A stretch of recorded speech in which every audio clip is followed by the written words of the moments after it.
Hey guys! Okay, so I'm getting ready for my day, and I have a barbecue that I'm going to be going to on Fort DeRusi with some friends, and I'm very excited. But I wanted to kind of tell you about my day and how it started, and then like while I'm getting ready and stuff, talk to you a little bit. So when I first came out to Hawaii, I heard a local artist that was really inspiring to me. Like a lot of the local, or a lot of the original songs that this artist had developed really hit home with me, and just seeing him be a one-man show, doing his passion and getting high off of music was amazing to me, because that is exactly what I was trying to kind of do myself. And actually I know a lot of like the owners of the pubs out here and stuff, and they told me, like, whenever you get something started, like, come to me and share it with me, like.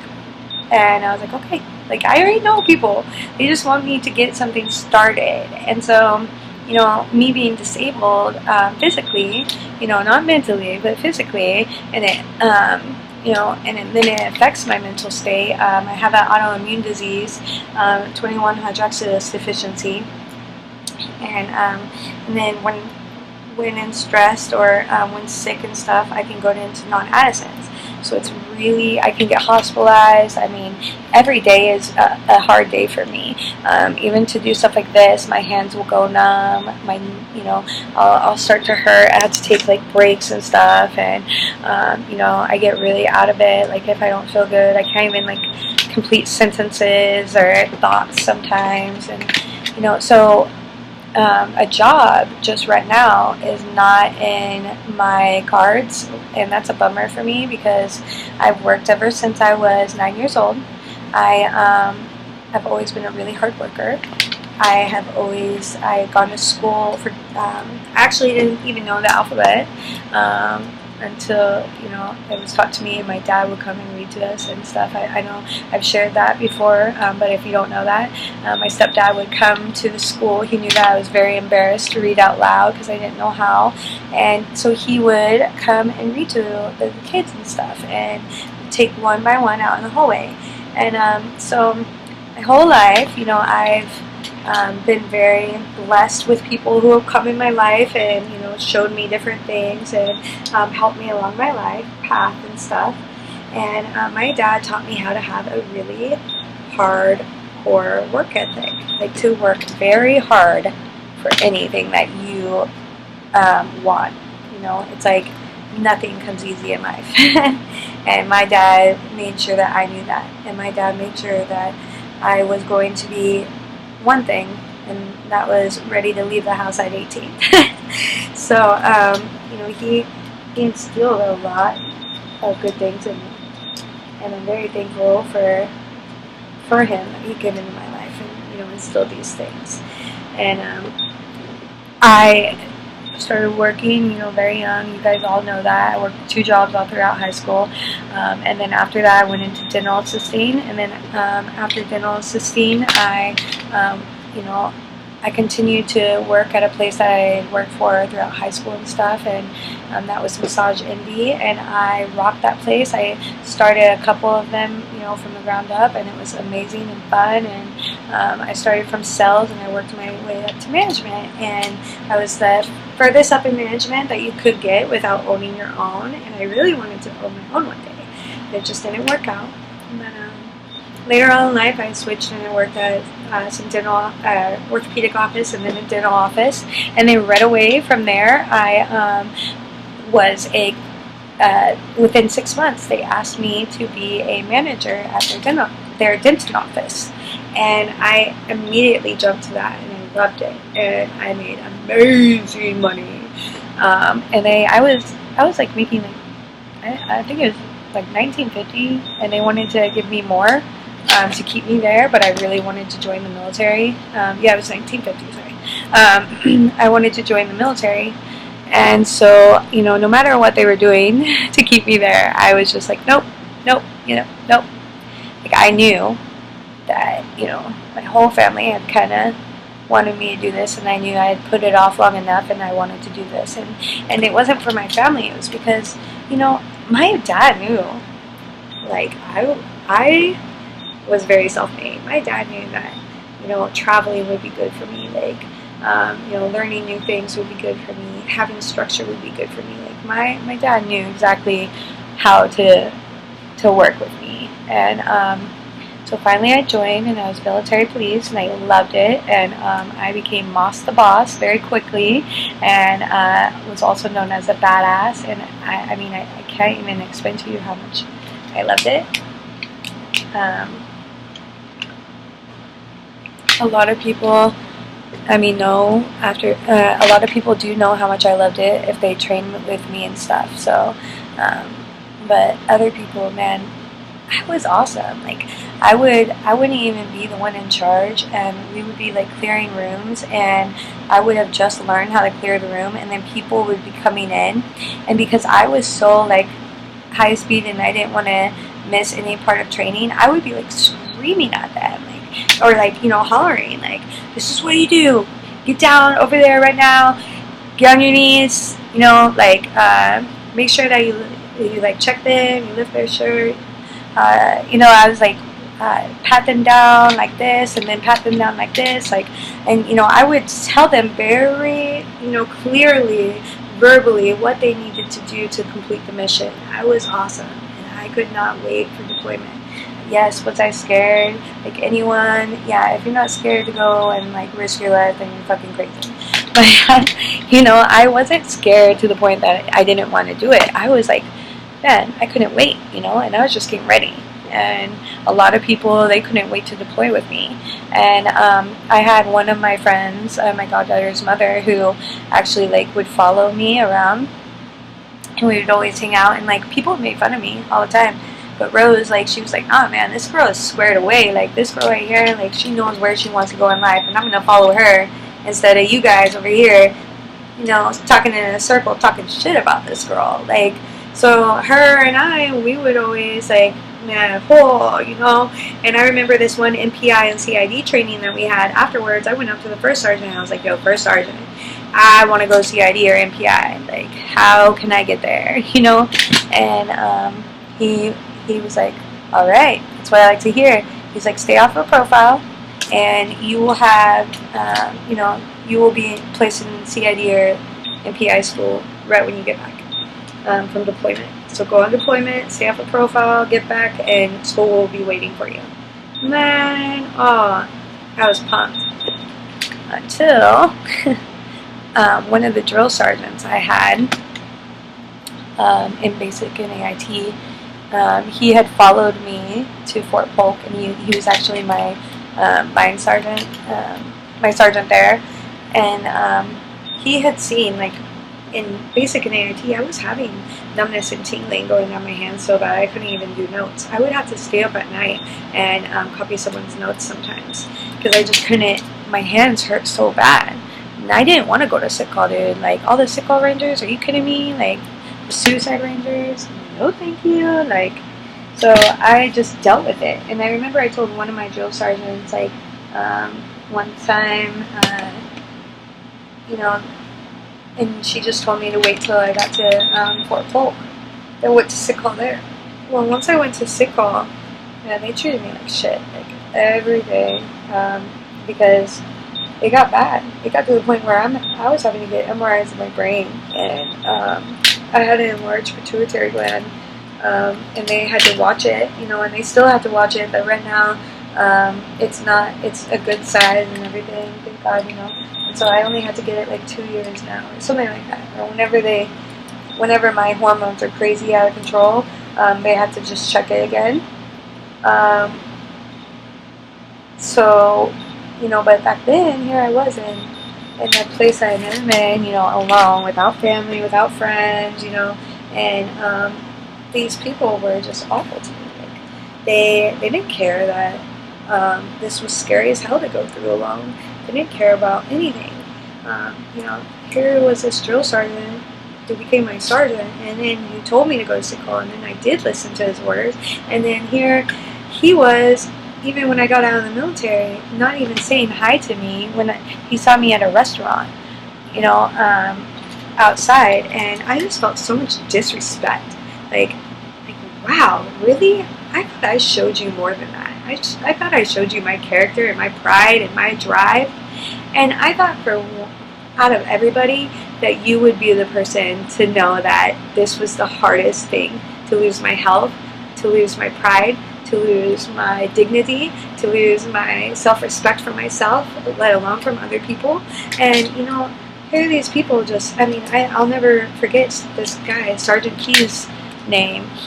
When I went there with my results or with a week of quarters, after a doctor had just told me about my enlarged pituitary gland, and I had to do tests and stuff, this guy was like, telling me, you know what, Moss? Go home and grab your fucking remote. And this is serious, guys. Go home and grab your fucking remote and go and get fat in your barracks. And I was just like, wow. How dare you? You know? And I was like, you know, I don't want this. And he's like, get the fuck out of the company now. Go. I don't want to hear it. Go. And I'm walking out of this company alone, getting screamed at, where everybody can hear. Everybody. I lost my respect of my entire company. I was Moss the boss, and I quickly became Moss the loss. That's how I felt. And it was so fucking hard for me to take that. And I took that. And I went home. And I had all these steroids that they had put me on. And I was getting fat. And I remember going to my best friend's wedding, that I had picked out the dress when I had first got to Fort Polk, not even 6 months prior. And I was at her wedding the night before, and we were putting on the dresses, and thank God we decided to put on the dress, because I didn't fit in mine. I didn't even know that I had gotten that big. I didn't even know it until that night, when that dress wouldn't even close up halfway. And I was bawling. I was dying inside. And you know, I told my friend, honey, I do not want this to ruin your wedding. I am so sorry. I'm so sorry. I'm on these steroids. I had no idea. I'm so sorry. I just kept saying, I'm so sorry. You know what she kept saying? Stop saying you're sorry. This is not your fault. Honey, it's okay. We'll get this figured out. And her mom and her mother-in-law fixed my dress. They altered it so that I could wear it. And I was still in that wedding. And I was still able to be in my best friend from elementary school, Condon Elementary. I was still able to be in her wedding. And I still felt loved. And I just remember, I'll never forget that day.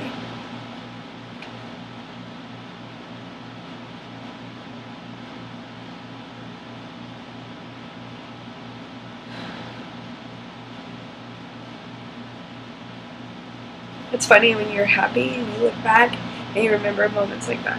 Like moments of, even though the suck is real, it's like you had people that loved you through it. It's amazing. It's amazing, God's grace. And you know, that He never really leaves us. He never leaves us. He never leaves us. We're the only ones that leave Him. We're the only ones that step away. We're the only ones that let that hate take over. And He doesn't want that for us. He wants so much love and happiness and joy for us. And that's why He places so many people, like, you know, when you see one door close, like, He opens another one. When you see one relationship end, He opens another one, because He wants us to be loved. He wants us not to be alone. He put all of us down here with the same goal, and that was to create a universe filled of love and, you know, gifts and joy, and, you know, like, to know that even though there's pain There's so much love. There's so much beauty. I mean, why do you think it's so beautiful around us? Like, like I always say that, live your life in color because it's so beautiful around us. Like, that's why I love Hawaii so much. It's impossible for me to be depressed here. As long as I get outside and I show up to what I'm supposed to be doing, oh my gosh, like it's impossible for me to be depressed. And that is like the best feeling in the world.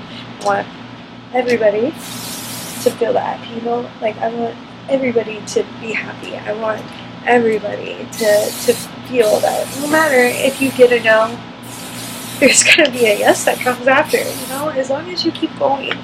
And, I had something that happened to me today. I'm really trying to get back into the music scene, like doing my passions, and I'm trying to distract myself, even if it doesn't come with, I'm not doing anything for money. I'm not doing anything for myself. I am doing everything for my passions and what I believe in. So when I'm going to Tuesday open mic night, when you guys hear about that, I'm going because I'm going to sing. I'm going to go spit. I'm going to go do whatever I want to do in the moment to live, to breathe in that moment. Maybe that one verse that just was killer, or maybe that one person that got up on stage and God is just connected with me, like our vibes because of what they've gone through. It's just like, dang, man, thank you for sharing that. Thank you for coming out, man. You gotta come next week. Building that community. It's not, it's like a church. Like, man, why can't we have a church of love? Like, that's what I want. A church of, like, art and love and, God, like, just love, and beauty and the belief in there is a higher power. Because if there wasn't, oh my God, like, you wouldn't have went and gone spit that? Like, damn, like, that's what I want. So every day that I get out, I'm looking for that. Everything that I'm trying to do is actually leading to that. To building a community, and I love the arts. I always have. I'm a master of all trades, and right now I'm trying to get out there and put them all together and start events and start things that are happening. And I got my first no today, and it kind of sucked because I was, man, like I had so many goals for me, and for the domestic violence, I had so many like dreams, man, that I could just see happening and coming to light, especially with this artist that I just had helped me in my time last year when I was in my darkest moments. His original songs, man, they hit me. I got my first no, and that's okay. He's a very famous local artist here in Hawaii. He's very talented, and he's very busy. He let me know that all of his nights are full, and it kind of upset me because I told him I was trying to work on something with a cafe out here that is one of my favorites, to maybe get him in there and to do like maybe. I'm talking to a lot of people right now about getting a lot of stuff happening in that place because I feel the energy in Cafe Fresh is amazing, and I feel like it's where it's at right now. If they listen to their consumers and if they really get like a plan, I think that they would listen, and that's what I'm getting. My messages that I'm getting. This is a good place for me. Everything right now is happening for me in Hawaii and in Chinatown. It's crazy. Amazing, crazy, amazing. And I just know that if I keep searching and I keep pushing, things are going to happen. And because that's how it's been my whole life. Yes, I'm a dreamer, but I'm a doer as well. And so I got my first no, and it did upset me because he let me know that he contacted them and let them know that if he gets a free night that opens, that he would be there. And that kind of rubbed me the wrong way. I was just like, wow, like I was coming to you to because I believed in you and because your energy and all these things, like I was coming to him because I believed in him, not for money, not for anything like that, not for greed. And it was a little bummer that I heard that he went above me, or not above me, but like told me that he went to them and said that. And it's like, wow, ouch. Because right now he wasn't the only thing I was working on. I'm working on including him on what I'm working on. But that's okay, you know. And at first it really rubbed me the wrong way and kind of started my day off and not really where I wanted it to be. But it wasn't until I was talking and I was bouncing my feelings off of how I felt that I got clarity. And here's what I'm going to be doing. Now, instead of, you know, looking for artists that are already developed and already out there, no. I want to find artists that are just like me, have the same passions, and are in the same chapter in their life, and they want to do the same things, and they believe in the same things. And I'm going to find that. I'm going to go out on my own.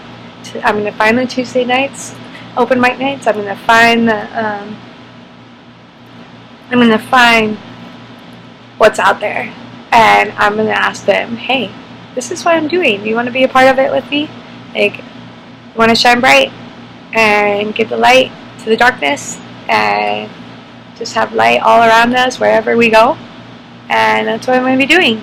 So I hope you guys are excited. Just because you're disabled does not mean that you have to be disabled up here.